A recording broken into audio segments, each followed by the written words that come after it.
ইসকনের যারে ধরছে তার নাম কি? চিন্ময় নামে যে লোকটারে ধরছে, আমরা দেখতেছি কিছু আফসোস করা ব্যক্তি চরম আফসোসে ফেটে পড়ছে। চিন্ময়ের মতো ব্যক্তি দোষ করার কারণে যদি অ্যারেস্ট হয়, আমরা বলবো খতিয়ে দেখতে থাকেন, তাকে ছাড় দেওয়া যাবে না। আলেমদেরকে যেইভাবে ডান্ডা মেরে পড়াইছেন, তাকেও ডান্ডা মেরে পড়াইতে হবে, ঠিক কিনা বলে?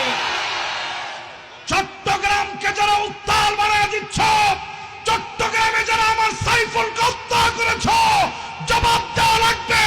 ইঞ্চি ইঞ্চি মাটির কোন জায়গায় পার পাবো না, সার পাবো না। এত সোজা না বাংলাদেশ। এই দেশের ভিতরে আমরা বারবার বলি, সাম্প্রদায়িক কোন দাঙ্গা আমরা চাই না, ভারতকেও আমরা শত্রু বানাতে চাই না। কিন্তু আমার মসজিদের ভিতরে যারা তোমরা হাত দিয়েছ, 92% মুসলমানের দেশে একটা চুনার উপরে, রঙের উপরে যারা হাত দিয়েছ, এই হাত আস্ত থাকবে না, থাকবে না, থাকবে না। ইমানের দাবি থেকে এই কথা বলি, ইসকনকে বহু দেশ থেকে নিষিদ্ধ করা হয়েছে শুধু তাদের সন্ত্রাসী কর্মকাণ্ডের কারণে। শান্তিপ্রিয় বাংলাদেশী মুসলমান, এতদিন আমরা কিছু বলি নাই। আমরা তাদের পূজা মণ্ডপে গিয়ে পাহারার দায়িত্ব নিয়েছি, আমরা তাদের পূজা মণ্ডপে গিয়ে বক্তব্য দিয়েছি। তার খেসারত আমাদের সাইফুলকে হত্যা করা হয়েছে, ঠিক কিনা বলেন? এত সোজা না।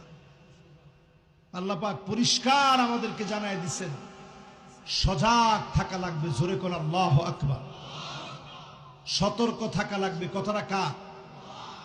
মোমেনদের কাজ কি? সতর্ক থাকা লাগবে। 1 লাখ টাকা দিয়ে কখনো নামায় দিবেন, কখনো আপনি আনসারদেরকে নামায় দিবেন, কখনো আপনি ব্যাটারি চালিত রিক্সাওয়ালাদেরকে নামায় দিবেন। দেশের পরিস্থিতি আপনি ঘোলাটে করবেন। কসম আল্লাহর কোরআন নিয়ে বলি, সতর্ক এদেশের লোকেরা হয়ে গেছে। আল্লাহ নিজে পাকড়াও করেছে, এই পাকড়াও থেকে সহজে বের হতে পারবেন না, ঠিক কিনা বলে? কোরআন হাতে নিয়ে আমরা বলি, এই মাহফিল থেকে সজাগ হয়ে যান। আমাদের দেশে সনাতনী যত ভাইরা আছে, আমরা আপনাদের শত্রু নই। দাঙ্গা বাজাবেন না, পালায়া জাগার জায়গা পাওয়া যাবে না, ঠিক কিনা বলে?